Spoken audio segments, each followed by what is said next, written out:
What happens when two powerhouse women collide on live television, and neither is willing to back down? The tension in Studio 6B was so thick you could cut it with a knife as Khloe Kardashian sat across from Kelly Clarkson, her jaw set in a way that anyone familiar with the Kardashian family would recognize as trouble. This wasn't going to be your typical celebrity chat, and what unfolded next left everyone in the studio questioning whether they were witnessing entertainment or a full-blown confrontation.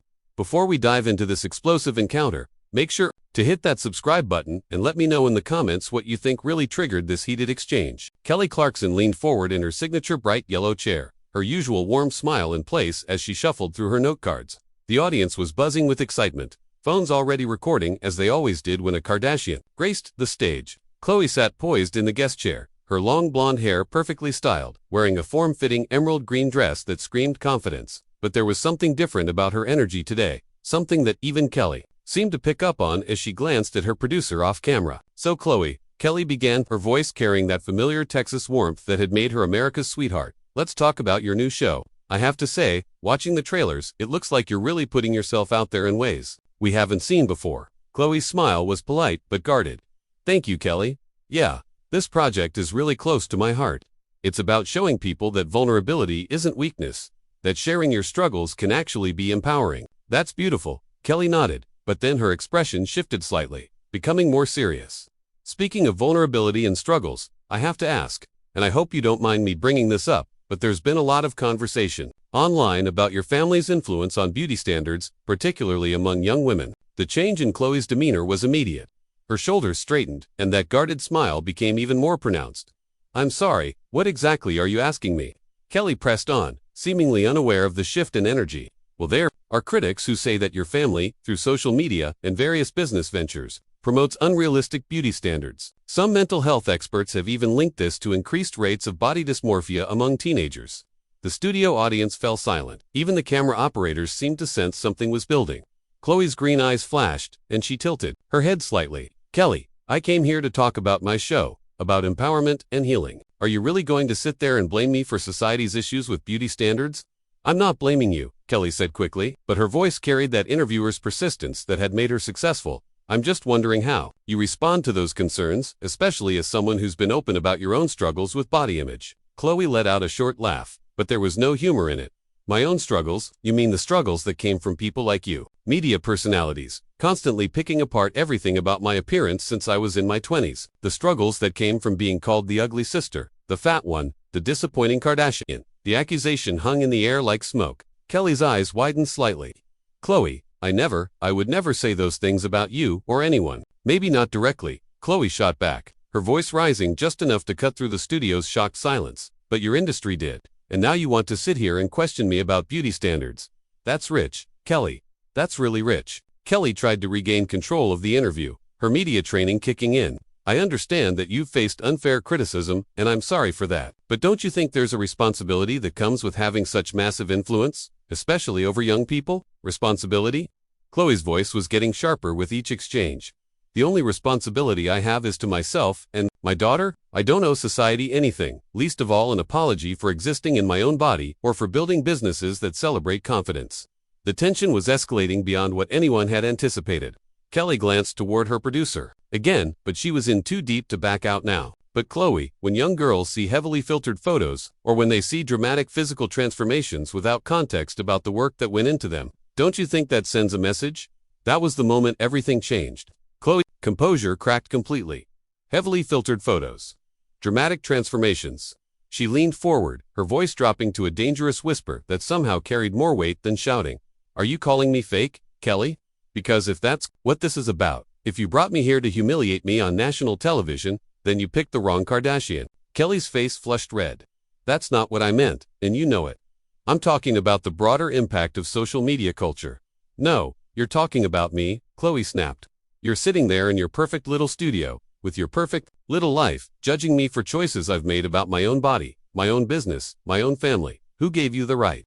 The studio lights seemed to burn brighter as Kelly shifted uncomfortably in her chair, clearly realizing she had pushed too far. But instead of backing down, she doubled down, her own defensive instincts kicking in.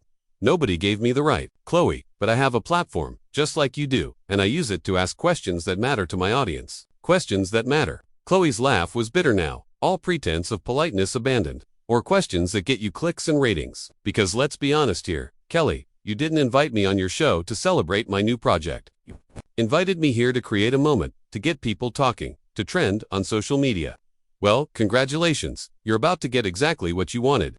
The audience was completely silent now, some people covering their mouths in shock, others reaching for their phones to capture what was clearly becoming television history. Kelly's producer was making frantic hand gestures from behind the cameras, but both women were too locked in their battle to notice.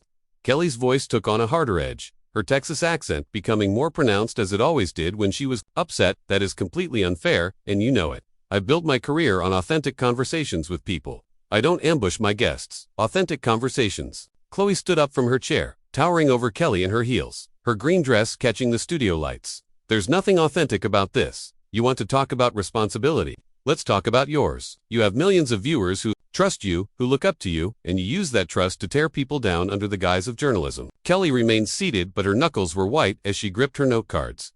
I am not tearing you down. I'm asking legitimate questions about influence and responsibility in the digital age. Stop hiding behind buzzwords, Khloe snapped, beginning to pace slightly in the small space between their chairs. You want to know about influence. You've influenced millions of people to believe that it's okay to question a woman's choices about her own body. You've influenced them to think that success and confidence need to come with apologies and explanations. The camera operators were having a field day, capturing every angle of the confrontation. In the control room, executives were probably having heart attacks, but they couldn't look away either.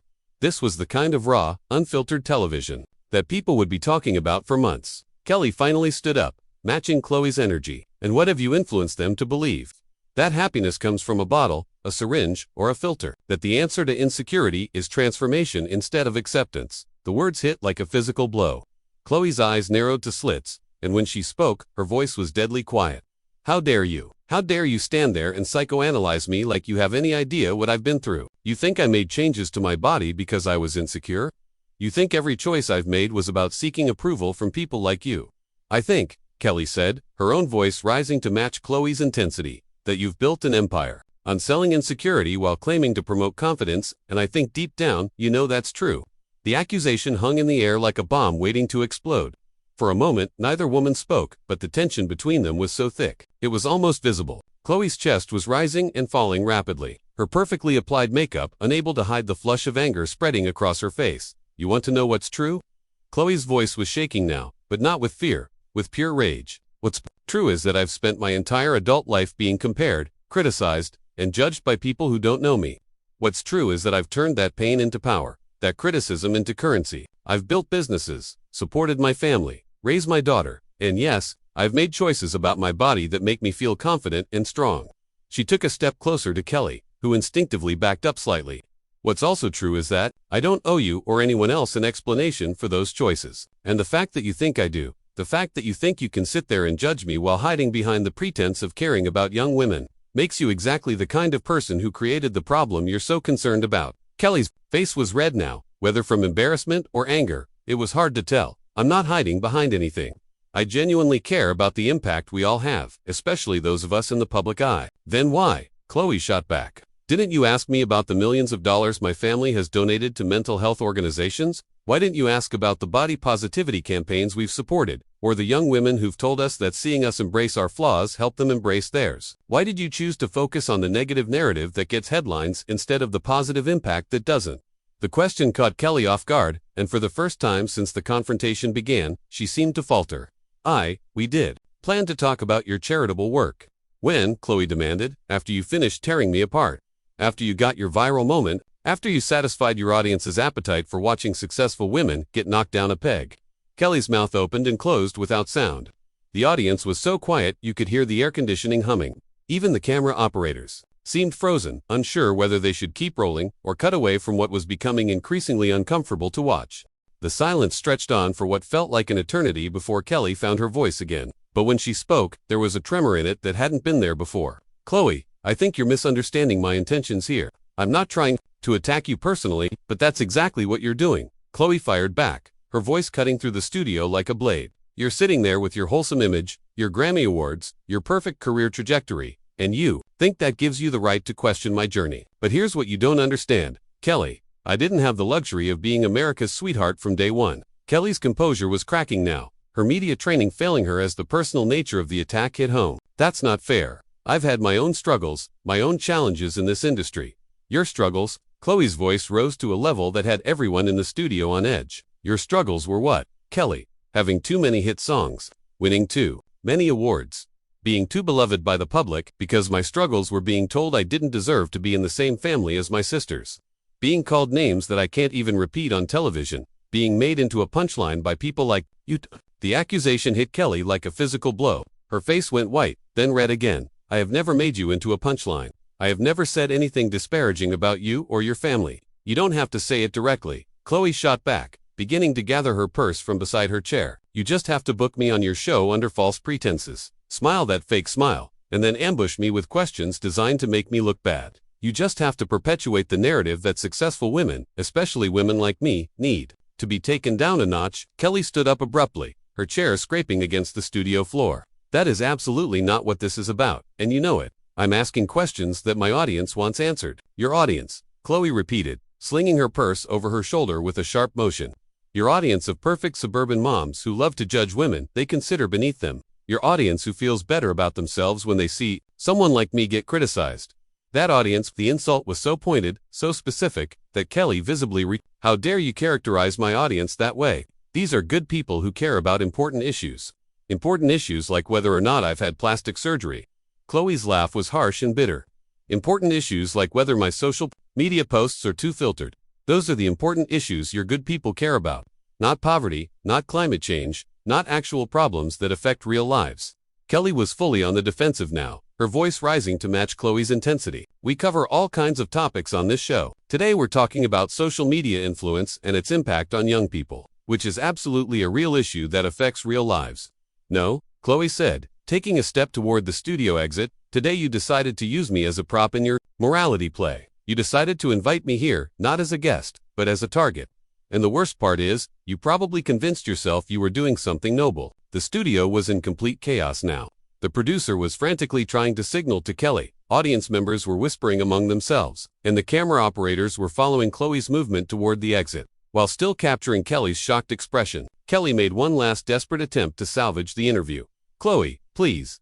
I think there's been a misunderstanding here. Why don't we sit back down and start over? Khloe stopped walking and turned back to face Kelly, her expression a mixture of disbelief and disgust. Start over. You think after everything you just said, after the way you just treated me, I'm going to sit back down and pretend this didn't happen? You think I'm going to give you the chance to finish whatever character assassination you had planned? I didn't have anything planned, Kelly protested, but her voice lacked conviction now. This was supposed to be a conversation. This was supposed to be a setup, Khloe corrected, her voice deadly calm now. And you know what? I'm done being set up. I'm done being the acceptable target for people who want to feel superior. I'm done pretending that questions like yours come from a place of genuine concern instead of judgment and ratings. She turned toward the audience, addressing them directly for the first time. I came here today to talk about a project that means everything to me, something that could actually help people. Instead, I got interrogated about my personal choices by someone who's never walked a day in my shoes. Kelly tried one more time, her voice almost pleading now. Khloe, that's not what happened here. But Khloe was already walking away, her heels clicking against the studio floor with each determined step. Just before she reached the exit, she turned back one final time, her voice carrying across the silent studio with crystal clarity. Kelly, I hope your ratings were worth it. I hope when you go home tonight and look at yourself in the mirror, you remember that you had the chance to lift another woman up today, and instead you chose to tear her down. That says everything about who you are, and nothing about who I am. With that, she pushed through the studio doors and was gone, leaving Kelly standing alone in front of a stunned audience, her note cards scattered on the floor and her perfectly planned interview in ruins. The cameras kept rolling, capturing every second of Kelly's shocked expression as she tried to process what had just happened. And there you have it, one of the most explosive confrontations in daytime television history. The tension that started with a simple question about beauty standards escalated into a full-blown battle about respect, responsibility, and the way women treat each other in the public eye. What do you think? Did Kelly cross a line with her questioning, or was Khloe too sensitive to legitimate criticism? Let me know in the comments below. And don't forget to subscribe for more dramatic celebrity moments that had everyone talking.